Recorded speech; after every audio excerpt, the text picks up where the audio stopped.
Goeiedag. Dit is vir my lekker om vandag weer so bietjie saam met jou te kan wees. Ek vertrou dat dit met almal goed gaan en daar waar daar siekte en kommer is, elkeen in Jesus se liefde en sorg toegevou sal word. Wanneer ons vandag tot God nader, wil ek vra dat ons dit sal doen deur te luister na die woorde van Gesang 231. Ons kan dit ook maar saam sing as ons wou.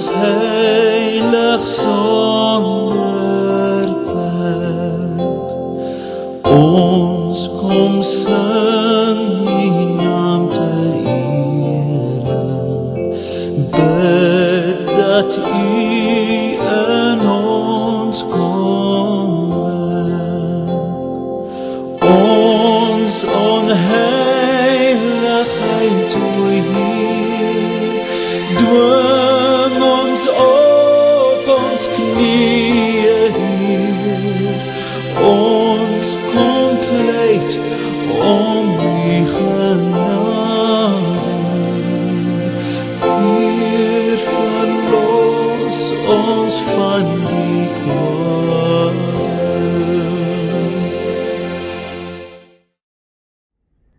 Omdat die Here ons liefhet, mag ons ook weet, die genade van die Here Jesus Christus en die liefde van God en die gemeenskap van die Heilige Gees sal by en met ons elkeen wees, van nou af tot in ewigheid. Amen. Ek wil vra dat ons nou saam met mekaar sal bid. Almagtige God en Hemelse Vader, baie dankie dat ons vandag weer tot U mag nader. Dankie dat U genoeg geduld met ons het, om ons toe te laat om in U teenwoordigheid te mag kom. Dankie dat ons altyd maar weer na U toe mag terugkeer. Ons wil bid dat U hierdie geleentheid so sal gebruik, dat ons die evangelie sal kan hoor, sal luister en sal verstaan. Ons besef, Here, en ons wil dit bely, dat ons baie dae so verstrik raak met die aardse dinge dat ons by U en by ons naaste verbyleef. Kommer, pyn en seer, die onsekerheid oor die lewe en die toekoms, laat ons dikwels verwese, sonder hoop en sonder uitkoms. Dankie dat ons kan leef uit die versekering dat U getrou is. U trou is elke dag nuut en vars. Dit dra ons deur die donker ure van elke dag en die lang ure van elke nag. U is die God wat uitkoms gee, soos vroeë lentereëns na die winter. Daarom wil ons vra, hoor ons gebed vir hulle wie swaar kry te veel geword het. Hoor ons gebed vir hulle wat voel dat alles te vergeefs is. Hoor ons gebed vir hulle wat in wanhoop twyfel. Bewaar ons daarvan dat ons in ons geloof en in ons verhouding met U en ons naaste soos verdroogde stoppels op 'n droë en dor land sal word. Laat ons met hoop lewe en hoop gee daar waar wanhoop is. Laat ons liefde en deernis gee waar mense weer, sodat mense weer kan hoop. Help ons en staan ons by, sodat ons in staat sal wees om tot die einde toe te volhard in ons geloof. Tot hierdie aardse tentwoning van my afgebreek word en ek vir ewig by U sal wees. Die sin van my lewe en my sterwe. Amen. Ek lees graag vandag vir ons uit God se woord en wel uit Matteus 13 vers 1 tot 17 en dan ook vers 34 en 35. Dit is die gelykenis van die saaiër met as tema om te hoor en nie te verstaan nie, om te kyk en nie te sien nie. Matteus 13. Dieselfde dag het Jesus van die huis af gegaan en by die see gaan sit. 'n Groot menigte het so om hom saamgedrom, dat hy in 'n skuit geklim en daarin gaan sit het. Maar die mense het almal op die strand bly staan. Hy het hulle baie dinge in gelykenisse vertel en onder andere gesê, 'n saaiër het eendag gaan saai.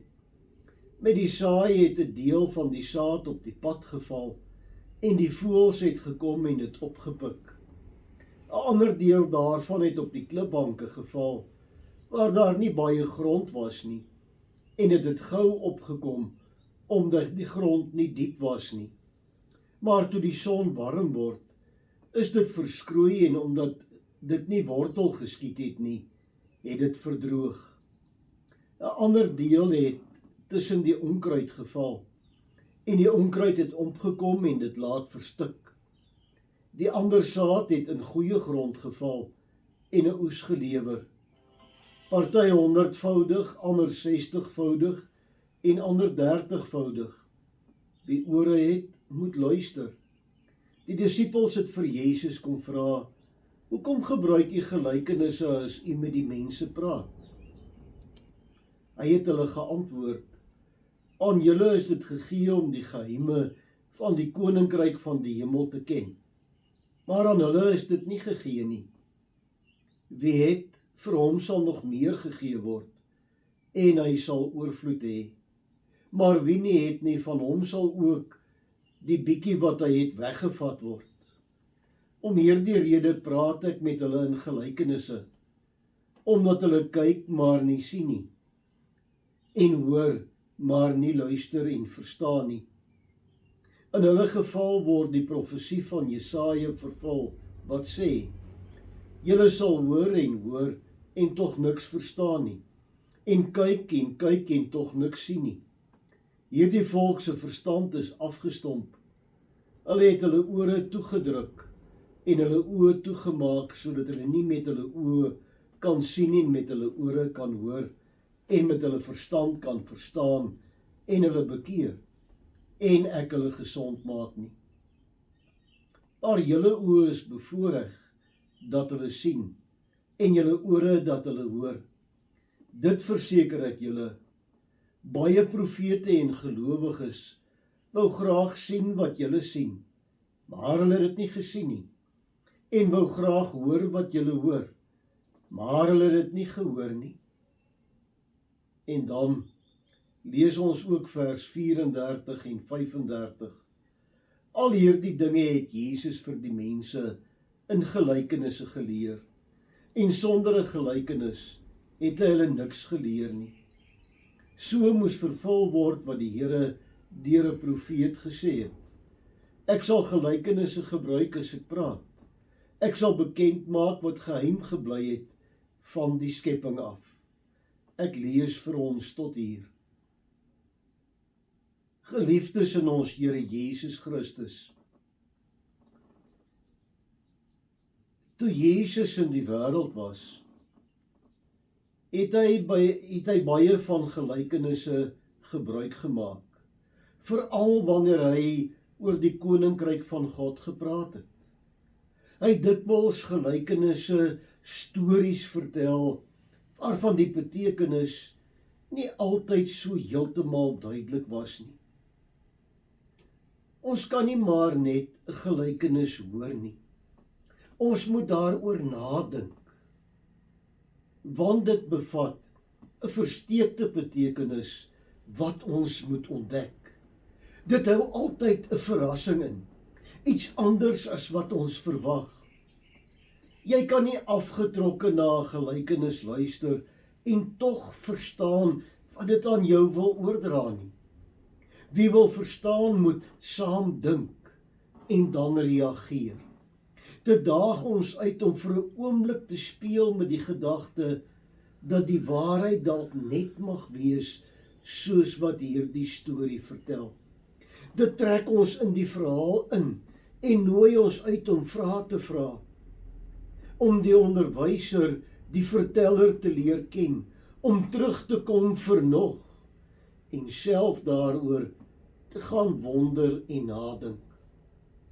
Die gelykenis wil jou verander en nie net inlig nie. Dit wil jou tot bekering bring. In die sin beteken bekering om te verander, om oor te dink en dit vra van ons om weer soos kinders te word. Om nie te leer leef, om nederig en afhanklik te raak.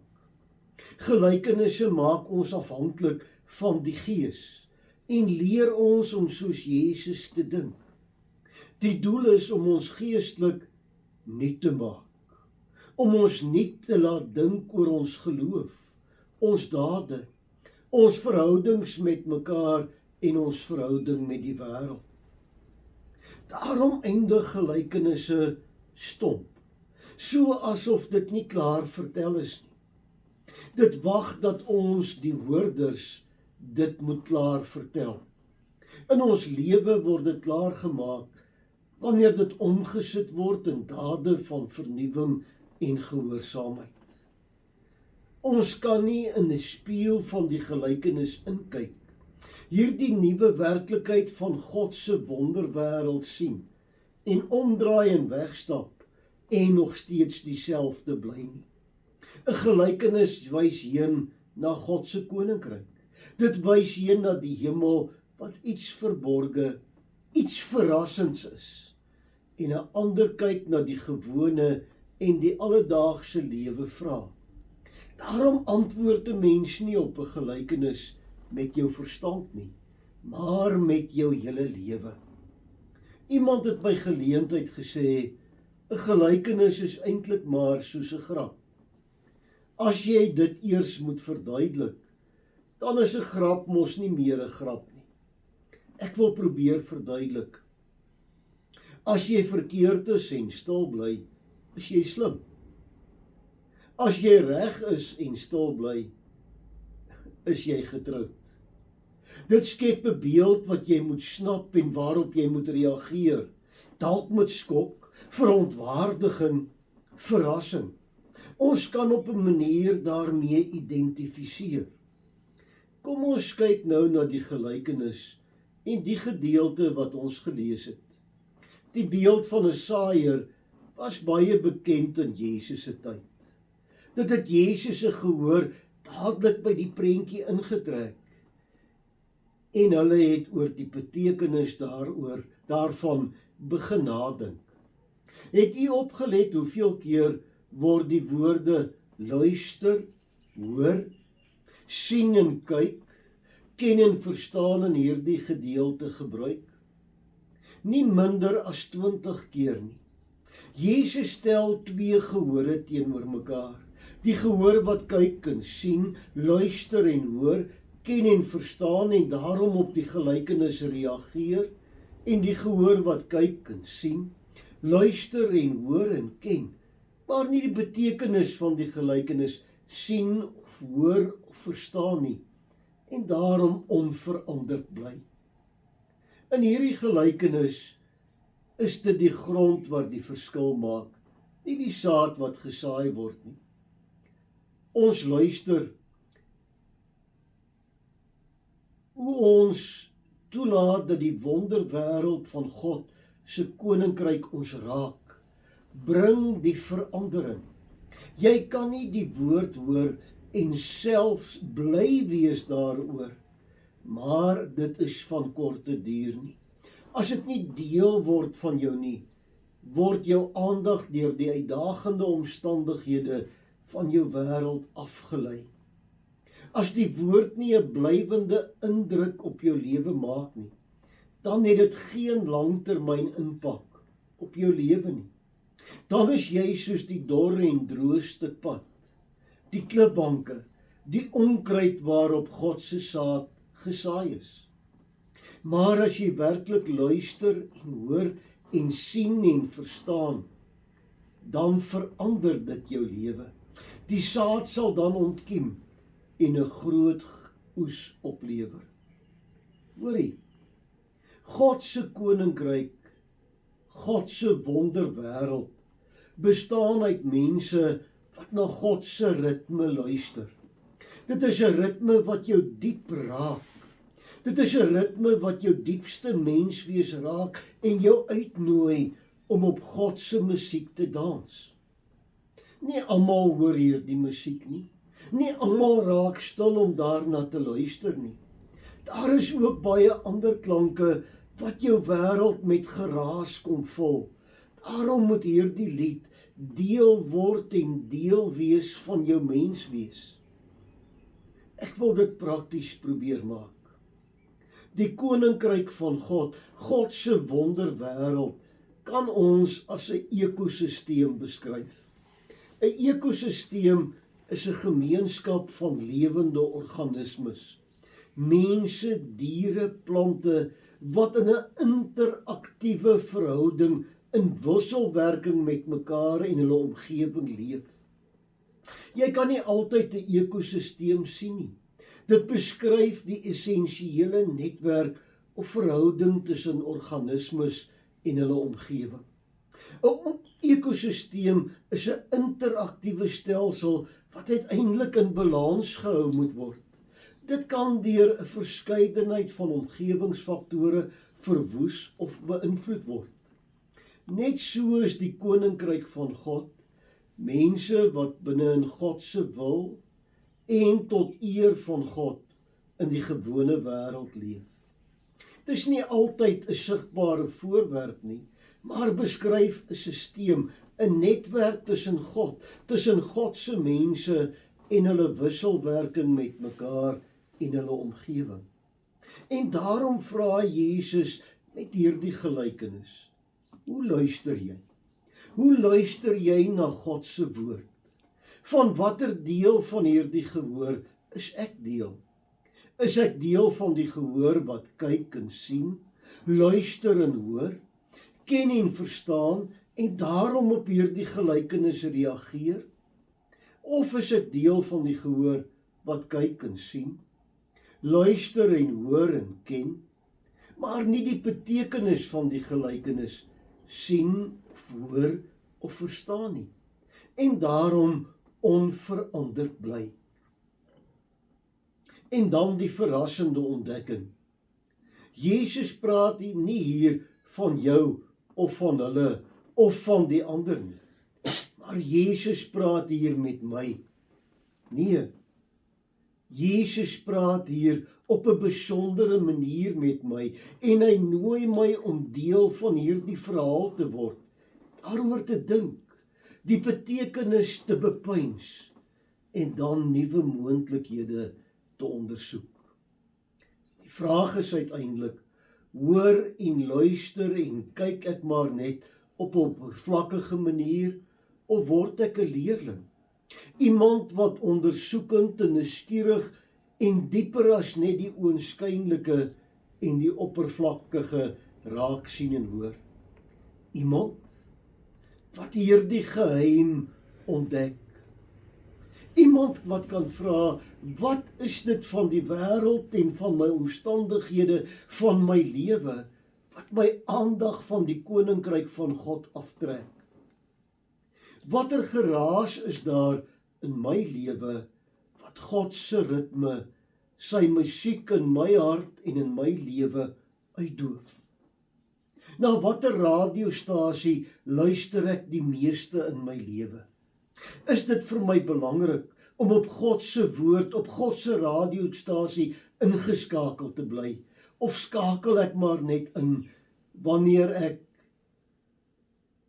dit toelaat en dit my pas? Die koninkryk van God, God se wonderwêreld is anders, maar dit is ook tussenin geïntegreer in hierdie wêreld van ons. Jesus wil ons daartoe bring om baie diep en ernstig met onsself in 'n gesprek te tree, om selfondersoek te doen en te vra, wat is daar in my en in my lewe wat dreig om God se ekosisteem in my en my mense se lewe te verwoes. En dan uiteindelik, hoe, waar en op watter maniere kan ek deel wees van God se wonderwêreld, van sy ekosisteem? Watter dinge is daar in my lewe waar ek so kan groei en so bydra kan maak, dat daar 'n oes op my lewe en op my werk in God se wêreld kan wees? Ja, wat moet gebeur, dat ek nie net sal groei en sal vrug dra nie, maar dat my lewe ook vir my en vir ander tot vrug en tot seën sal wees.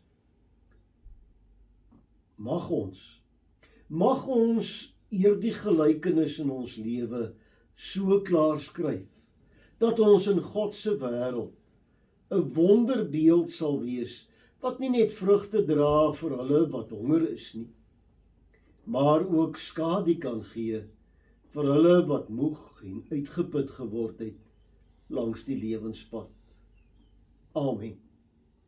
Ek wil vra dat ons nou in lofprysing sal antwoord en dank en hulde sal bring aan die God wat getrou is. Ons sing Gesang 203.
Ontvang nou die seën van die Here en gaan dan in vrede. Die Here is voor jou om vir jou die pad gelyk te maak. Die Here is langs jou om op jou op koers te hou, onder jou om jou te vang as jy val, rondom jou om jou te beskerm. Die Here is binne in jou om jou te inspireer, bo jou om jou te seën. So seën die Drie-enige God, die Vader, die Seun en die Heilige Gees, ons elkeen van nou af tot in ewigheid. Amen. Wanneer ons mekaar nou groet, dan wil ek vir jou vra, kyk mooi na jouself, na jou gesin en na jou familie.